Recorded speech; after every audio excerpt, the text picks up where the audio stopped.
AP ప్రభుత్వం కీలక నిర్ణయం తీసుకుంది. ఎన్నికల్లో ఇచ్చిన హామీ మేరకు అన్నా క్యాంటీన్లు తిరిగి ప్రారంభించేందుకు ముహూర్తం ఫిక్స్ చేసింది. ఆగస్టు 15న రాష్ట్ర వ్యాప్తంగా అన్నా క్యాంటీన్లు తిరిగి ప్రారంభం కానున్నాయి. అన్నా క్యాంటీన్ నిర్వహణతో పాటుగా ధరలపైన ప్రభుత్వం స్పష్టత ఇచ్చింది. ఈ నెల 15న రాష్ట్రంలో 100 అన్నా క్యాంటీన్లు ప్రారంభించనున్నారు. ఆ తర్వాత 2 విడతల్లో మరో 103 ప్రారంభం కానున్నాయి. రాష్ట్రంలో అన్నా క్యాంటీన్లు పునఃప్రారంభానికి పనులు శరవేగంగా జరుగుతున్నాయి.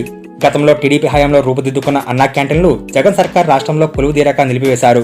ప్రస్తుతం రాష్ట్రంలో ఎన్డీఏ కూటమి ప్రభుత్వం ఏర్పడటంతో అన్నా క్యాంటీన్లు తిరిగి అందుబాటులోకి తెస్తున్నారు. ఎన్నికల సమయంలోనే అన్నా క్యాంటీన్లు తిరిగి ప్రారంభిస్తామని చంద్రబాబు హామీ ఇచ్చారు. ఈ నెల 15న రాష్ట్ర వ్యాప్తంగా అన్నా క్యాంటీన్లు ప్రారంభించడంతో పాటుగా నిర్వహణకు సంబంధించి ప్రభుత్వం ఉత్తర్వులు జారీ చేసింది. ఈ నెల 15న రాష్ట్రంలో తొలి విడతగా 100 అన్నా క్యాంటీన్లు ప్రారంభించాలని నిర్ణయించారు. మరో 103 అన్నా క్యాంటీన్లు 80, 23 చొప్పున 2 విడతల్లో ప్రారంభించనున్నారు.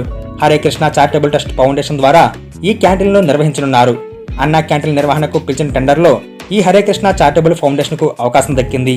ఉదయం బ్రేక్ఫాస్ట్, మధ్యాహ్నం లంచ్, రాత్రికి భోజనం ఈ క్యాంటీన్ల ద్వారా అందుబాటులోకి తీసుకురానున్నారు.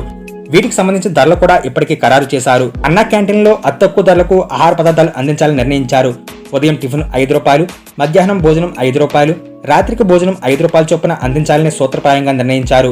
ఇదే అంశాన్ని తాజాగా అసెంబ్లీ వేదికగా ముఖ్యమంత్రి చంద్రబాబు వెల్లడించారు. ప్రతి మున్సిపాలిటీ పరిధిలో ఎంపిక చేసిన ప్రాంతాల్లో ఈ క్యాంటీన్ల నిర్వహణ బాధ్యతలను మున్సిపల్ కమిషనర్లకు అప్పగించారు.